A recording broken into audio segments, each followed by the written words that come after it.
Human rights day हर साल 10 दिसंबर को ये दिन सेलिब्रेट किया जाता है, जिसे हिंदी में मानव अधिकार दिवस कहा जाता है। इस दिन को मान्यता देने वाले यूनाइटेड नेशन 1948 विश्व मानव अधिकार घोषणा पत्र के जरिए पहली बार इस देश में इसे सामने रखा था। हालांकि ऑफिशियल तौर पर देखा जाए तो इस दिन की घोषणा साल 1950 में की गई थी और अगर बात भारत की जाए तो 28 सितंबर 1993 से मानव अधिकार कानून अमल में लाया गया। ये घोषणा सभी लोगों के लिए समान अधिकार देने की घोषणा करती है, जिसमें जीवन का अधिकार और सबसे इम्पोर्टेंट भेदभाव में मुक्ति का अधिकार, ये सब कुछ हमें ये राइट देता है। इस दिन का महत्व भी काफी इम्पोर्टेंट है। ह्यूमन राइट्स डे हमें याद दिलाता है कि सभी लोग इक्वल हैं और सभी के पास समान अधिकार है। ये दिन हमें उन लोगों के बारे में सोचने और उनके लिए काम करने का मौका देता है जिन्हें अपने अधिकार नहीं मिलता है। इसी कड़ी में इंटरनेशनल ह्यूमन राइट्स डे के मौके पर all India human rights council की ओर से कोलकाता के प्रेस क्लब में एक प्रोग्राम का आयोजन किया गया। इस प्रोग्राम में सभी लोगों ने अपनी बातों में कहा कि जहां कहीं भी मानवता के खिलाफ काम होगा, all India human rights council लड़ाई करेगा। साथ ही कहा गया कि ऑल इंडिया ह्यूमन राइट्स सिर्फ मानव अधिकार ही नहीं बल्कि आजादी, डिग्निटी, इक्वलिटी और अमन और शांति के लिए काम करता है। आपको बता दें कि इस प्रोग्राम में all India human rights council की ओर से national president Syed Atif Shah, national vice president Jitendra Pal Singh, chief patron Rohan Mitra, national chairperson women cell Shrimati Meeta Chakraborty, treasurer doctor Syed Masood, general secretary Ranjit Kumar Gupta, general secretary Prashanto Sardar समेत सभी टीम मेंबर मौजूद थे। इस खास अवसर पर कई युवाओं को इंटरनेशनल ह्यूमन राइट्स काउंसिल में जोड़ा गया और सम्मानित भी किया गया। बताते चले कि इस अवसर पर बांग्लादेश में हो रही माइनॉरिटीज पर जुल्म के खिलाफ भी आवाज बुलंद की गई और कहा गया कि ये इंसानियत के खिलाफ है। हम इसकी कड़ी निंदा करते हैं। साथ ही भारत में माइनॉरिटीज के साथ मॉब लिंचिंग और खुले आम जुल्म को लेकर आवाज बुलंद किया गया और निंदा की गई। सभी ने कहा कि हम इंसानियत के साथ हैं और अधिकारों के लिए हम लड़ाई करते रहेंगे। देखिए, इंटरनेशनल ह्यूमन राइट डे अभी कुछ देर पहले मेरे एक दोस्त और आज के चीफ गेस्ट श्री रोहन मित्रा ने कहा था कि सेकेंड वर्ल्ड वॉर के बाद यूनाइटेड नेशन के इनिशिएटिव पे वर्ल्ड ह्यूमन राइट ऑर्गेनाइजेशन को बनाया गया और आज उसी के बेसिस पे 10 तारीख को international human right day celebrate किया जाता है। All India human right council के प्लेटफॉर्म से एज अ नेशनल प्रेसिडेंट मैं ये मैसेज देना चाहता हूँ कि all India human right council always लोगों के राइट्स के लिए लड़ता रहेगा, लोगों के राइट्स के लिए बोलता रहेगा और हमारा ये राइट्स इस देश का संविधान हमें देता है और इससे हमें कोई रोक नहीं सकता। और जिस जगह पे ह्यूमन राइट वॉल्यूशन होगा, all India human right council और इनके तमाम मेंबर्स वहाँ पे हमेशा मुख खड़ा रहेंगे और हम लोग हमेशा जो है मानव अधिकार के लिए काम करते रहेंगे। और सिर्फ मानव अधिकार के लिए काम ही नहीं करना है कि बहुत सारे सोशल वर्क है, सोशल एक्टिविटी है, उसको भी हम लोग कंटिन्यू इसके साथ में चलाते रहेंगे।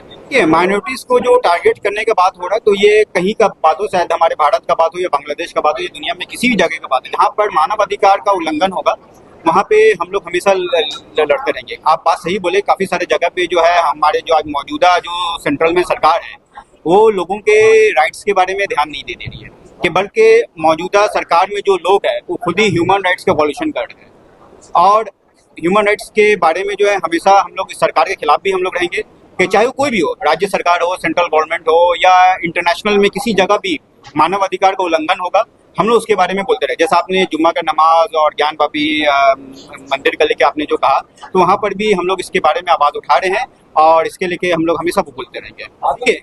सबसे पहले ये है कि कौन क्या काम कर रहा है, वो उनके काम है, उनकी जिम्मेदारी है। बात सही बात बोल रहे, देखिए बात यहाँ पर भरोसा का है। तो जो लोग जो भी ह्यूमन राइट्स ऑर्गेनाइजेशन खोले हैं या कहीं भी कुछ भी सोशल वर्क कर रहे हैं, ये उनका काम है। हमें हमारा काम पता अच्छा से कि हमें क्या करना है। हमें हमारा मिशन और विजन बहुत अच्छा तरीके से मालूम है। आप भी आने वाले कल में देखेंगे कि all India human rights council और उनकी टीम क्या क्या काम कर रहा है। आप भी यहीं रहेंगे और हम भी यहीं हैं, और आपको भी ये चीज़ हमेशा दिखता रहेगा कि हम दूसरों से अलग कैसे हैं। अगर आज अपने मुंह से अगर बोल दे कि हम ये करेंगे, हम वो करेंगे, और कल को अगर वो चीज़ आपके मुताबिक नहीं हो पाया, तो आप अगले प्रोग्राम में आप हमसे क्वेश्चन करेंगे, तो आप खुद देखेंगे कि हम क्या काम कर रहे हैं। देखिए, हम लोगों के अधिकार के लिए लड़ रहे हैं।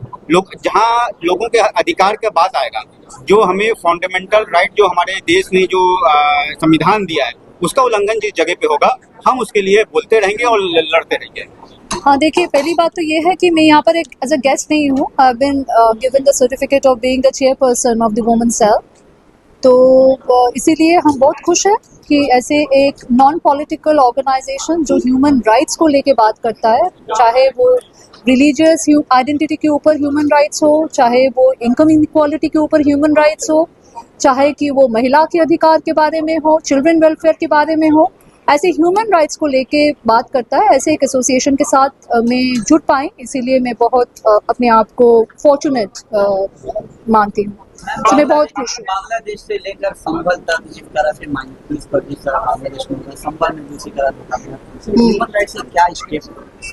सो देखिए, ये तो हमारी जो केंद्रीय सरकार है, human foreign policy central government के अंडर जुरिस्डिक्शन पड़ता है, और ये तो हमारी सेंट्रल गवर्नमेंट को बोलना पड़ेगा कि बांग्लादेश के ऊपर क्या डिप्लोमेटिक प्रेशर और क्या इकोनॉमिक प्रेशर क्रिएट किया जा रहा है। ऐसा नहीं है कि ये सिर्फ लास्ट वीक को हुआ है, 2 हफ्ते पहले वो महाराज की अरेस्ट के वक्त से हुआ है। जब से बांग्लादेश में गवर्नमेंट चेंज हुआ है, पिछले कई महीनों से वहाँ पर जो माइनॉरिटीज़ है उसके ऊपर लगातार जो है हिंसा हो रहा है, और इसका खिलाफ हम लोग बात कर रहे हैं। इसके खिलाफ हम लोग कैंडल मार्च निकाल रहे हैं।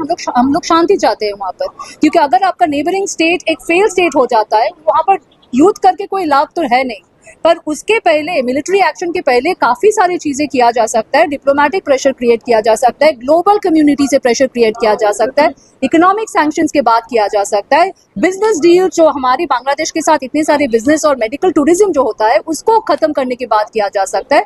पर हमारी सेंट्रल गवर्नमेंट एग्जैक्टली क्या क्या स्टेप्स ले रहे हैं, as a principal opposition party we are asking them कि हमें प्लीज एक्सप्लेन कर दो कि what all diplomatic steps, what all economic sanctions are you imposing on Bangladesh, because they are constantly violating human rights. तो ये हमें पता नहीं। पहली बात तो ये है कि जब ये गवर्नमेंट का पावर चेंज हुआ, हमारी मोदी जी बोलते हैं कि वो विश्व गुरु है, फिर भी हमें देखने को मिला कि कंप्लीट इंटेलिजेंस फेलियर था, क्योंकि इंडियन गवर्नमेंट को पता नहीं था। दूसरी बात यह है कि जब पावर चेंज हो भी गया है, अभी how are we negotiating with the current ruling dispensation is something that we are going to ask as a principal opposition party. We are concerned about the human right violation in Bangladesh, and we will stand by the minorities in Bangladesh just like we are standing by the minorities within the country, within it. দেখুন, বাংলায় যদি আমি এটা উত্তর দিই, কাটা জালের এপারে এবং ওপারে, বর্ডারের এপারে আর ওপারে আমরা দু জায়গায় সংখ্যালঘুদের অধিকারের লড়াইয়ের কথা বলছি। तो ऐसा नहीं है कि हम लोग हिंदुस्तान के अंदर जो ए है all India human rights council, नहीं, सिलेक्टिव क्रिटिसिज्म बिल्कुल नहीं हो रहा है। नहीं, कोई, देखिए इंडिया में अभी भी डेमोक्रेसी जिंदा है। यहाँ पर अगर आपको याद है, एक मैं आपको जवाब दे दूं, यहाँ पर जब कसाब को अरेस्ट किया गया था, उतना खतरनाक एक टेररिस्ट अटैक के बाद, तब भी सालों लगा था और कसाब के लिए भी एक लॉयर खड़ा हुआ था।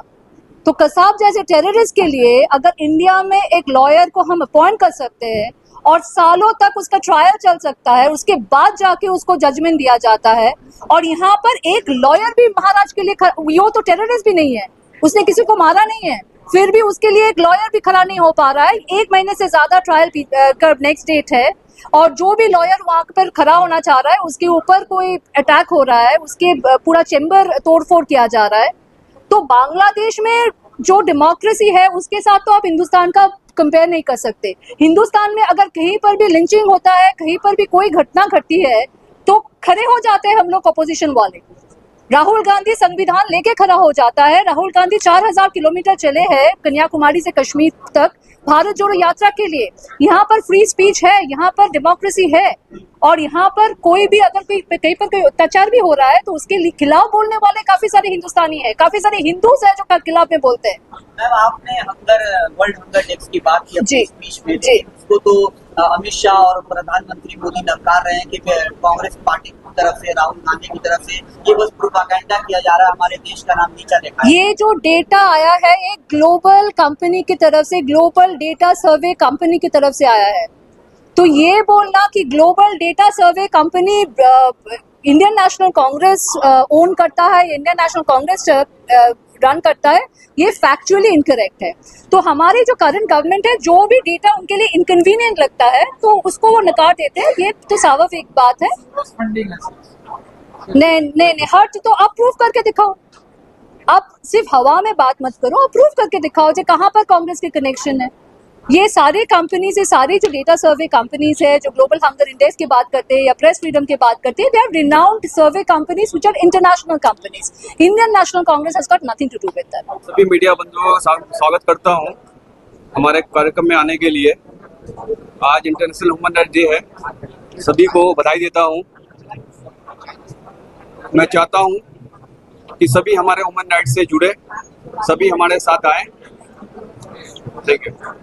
হচ্ছে যে আজকে ইন্টারন্যাশনাল হিউম্যান ডে এবং আমরা ন্যাশনাল হিউম্যান রাইটস কাউন্সিলের থেকে আমরা আজকে একত্রিত হয়েছি মানুষের যে অধিকার সেই অধিকার যেন বাস্তবে রূপায়িত হয় এবং আমরা যারা সকল সদস্য এবং সদস্যরা আছি তারা এটা দেখব যাতে আমরা এই যে অধিকারকে, মানুষের অধিকারকে কিন্তু আজকে কিন্তু খুব বঞ্চিত হচ্ছি আমরা, সেই অধিকার থেকে যেন তারা বঞ্চিত না হয় সেই ব্যাপারে কিন্তু আমরা প্রথম দিন থেকে কিন্তু লড়ে যাব এবং লোকে যেন বুঝতে পারে বা জানতে পারে যে মানবাধিকার কাউন্সিল যে কথাটা বলেছে সেই কথাটা কিন্তু বাস্তবে রূপায়িত হয়েছে এবং আমরা সকলে মিলে, আমি দেখুন আমি একজন ধর্মগুরু, আমি কিন্তু অধিকারের জন্য লড়াই করি এবং আজকে এই প্ল্যাটফর্মে আমি কিন্তু অনেক বড় প্ল্যাটফর্ম দেখেছি, আমার বয়স কিন্তু অনেক, কিন্তু এই যে হিউম্যান রাইটস এই যে কাউন্সিল, এই কাউন্সিল কিন্তু সত্যই বাস্তবে রূপায়িত হবে এবং তার উদাহরণ বা প্রমাণ আমি পেয়ে গেছি বলেই কিন্তু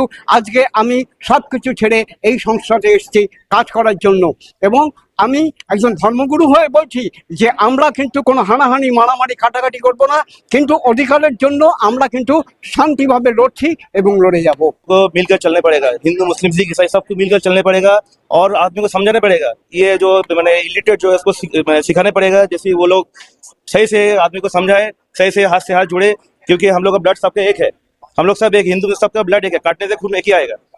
तो हम लोग को इस संगठन में पहले हमने सैयद आसिफ साहब को हम सूर्योदय करना चाहता हूँ, जो इस ऑल इंडिया काउंसिल के प्रेसिडेंट है, वो हम लेकर जुड़े हुए हैं संघ में।